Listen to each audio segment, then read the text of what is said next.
بسم اللہ الرحمن الرحیم۔ الحمدللہ، اللہ پر بھروسہ رکھو اور کام بنانے کے لیے اللہ بالکل کافی ہے۔ رسول اللہ صلی اللہ علیہ وسلم نے ارشاد فرمایا، تم قرض لینے سے پرہیز کرو، کیونکہ قرض رات کو غم کا سبب ہے اور دن کو رسوائی کا۔ جب تیری نیکی تجھے خوش کرے اور تیری برائی تجھے رنجیدہ کرے تو مومن ہے۔ یہ نہ سوچو کہ اللہ تمہاری دعا کو فوراً قبول کیوں نہیں کرتا، یہ شکر کرو کہ تمہارے گناہوں کی سزا فوراً نہیں دیتا۔ اپنے مسلمان بھائی کی مصیبت پر خوشی کا اظہار نہ کرو، ورنہ اللہ تعالیٰ اس پر رحم کرے گا اور تمہیں اس میں مبتلا کرے گا، یعنی مصیبت میں۔ لوگوں میں بدترین آدمی وہ ہے جسے لوگ اس کی بدکلامی کے ڈر سے چھوڑ دیں۔ چومنے اور پوجنے میں فرق ہوتا ہے۔ رسول اللہ صلی اللہ علیہ وسلم نے اللہ کے گھر سے 360 بتوں کو نکال پھینکا جو پوجے جاتے تھے، اور ایک پتھر کو جما دیا جو چوما جاتا ہے۔ لوگوں کے عیبوں سے اس طرح غافل ہو جاؤ جیسے سوتے وقت تم دنیا سے غافل ہو جاتے ہو۔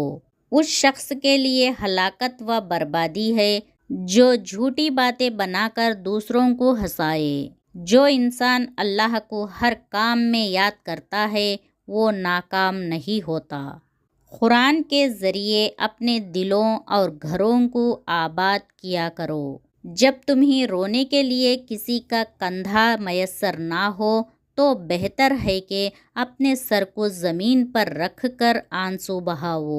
جو بغیر علم کے لوگوں کو فتویٰ دے اس پر فرشتے لعنت کرتے ہیں۔ سب کچھ اللہ کی ذات پر چھوڑ کر دیکھیں، پھر دیکھیں کیسے اللہ آپ کے راستے آسان کرتا ہے۔ اپنی چاہت بس یہی رکھیں جو اللہ چاہے۔ کتنی دلچسپ بات ہے نا؟ سمندروں کا مالک بس ایک آنسو سے محبت کرتا ہے۔ اللہ سے اس قدر قریب ہو جاؤ کہ تم دعا مانگو تو فرشتے آمین کہے۔ اللہ کے سوا ہر چیز فانی ہے، اللہ بہتر کرے گا۔ یہ وہ لفظ ہے جس سے انسان کی آدھی پریشانی دور ہو جاتی ہے۔ جس کتاب میں عورت کو پردہ کرنے کا کہا گیا ہے، اس کتاب میں مرد کو بھی نگاہ نیچی رکھ کر چلنے کا حکم دیا گیا ہے۔ نماز میں لمبا قیام کرنا موت کی تکلیف کو ہٹا دیتا ہے۔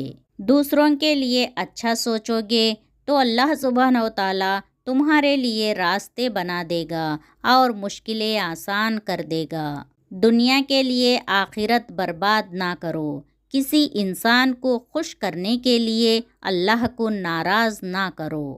جن لوگوں کی زبانیں ہمیشہ ذکر الہی سے تر رہتی ہیں وہ مسکراتے ہوئے جنت میں داخل ہوں گے۔ نماز میں جب امام آمین کہے تو تم بھی آمین کہو، اس لیے کہ جس کی آمین فرشتوں کی آمین کے موافق ہوگی اس کے پچھلے سارے گناہ بخش دیے جائیں گے۔ جس درخت کی لکڑی نرم ہوگی اس کی شاخیں زیادہ ہوں گی۔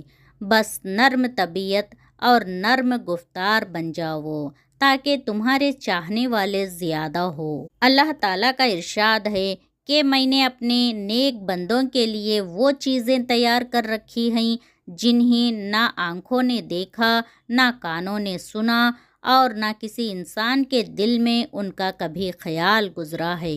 امام لوگوں کو نماز پڑھاتے ہیں، پس اگر امام نے ٹھیک نماز پڑھائی تو اس کا ثواب تمہیں ملے گا، اور اگر غلطی کی تو بھی تمہاری نماز کا ثواب تم کو ملے گا اور غلطی کا وبال ان پر رہے گا۔ اللہ تعالیٰ کا فرمان، اور جب ہم انسان پر اپنا انعام کرتے ہیں تو وہ منہ پھیر لیتا ہے اور گناہ کش ہو جاتا ہے، اور جب اسے مصیبت پڑتی ہے تو وہ بڑی لمبی چوڑی دعائیں کرنے والا بن جاتا ہے۔